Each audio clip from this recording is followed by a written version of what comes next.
ako, lumalangon sila. Masasaya itong aking mga kaibigan. Abot kamay nila ang bunga ng puno, dahil balikat ko ang ginawang tungtungan. Habang namimitas, lalong natatakam, sila ay para bang wala ng kabusugan. Kahit alam nilang mayroong mga langgam, at ang aking paa ang siyang inuupakan. Nais ko nang magpahinga, marami na akong nagawa at natulungan. Ako'y labis na nag-aalala, baka ang puno ay tuluyan ng maubusan ng bunga.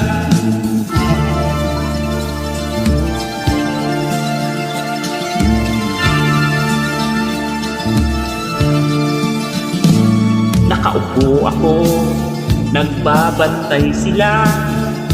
Ang mga aso ko'y laging maaasahan.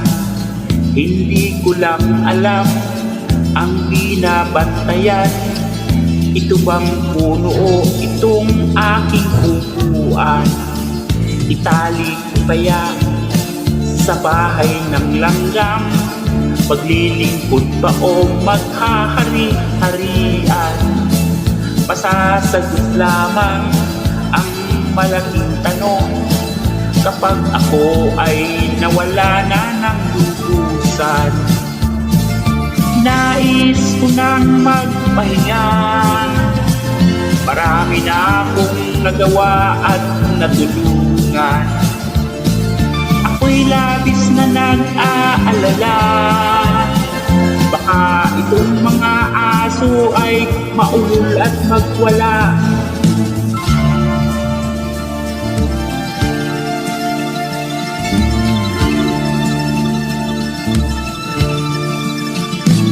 Nakaupo ako, naiinggit sila. Silang nais na malit sa aking upuan. Ayokong tumayo sa upuang ito, kahit ito'y sinusurot at inaanay. Ang upuang ito ay para lang sa bantay na punong ang ipinupungay kayamanan. Nangangamba ako kung uupo sila, baka ang puno ay lalong mapabayaan.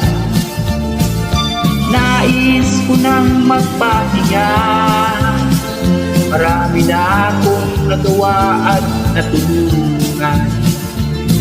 Ako'y labis na nag-aalala, marami ang nagtutulakan, makuha lang ang aking upuan.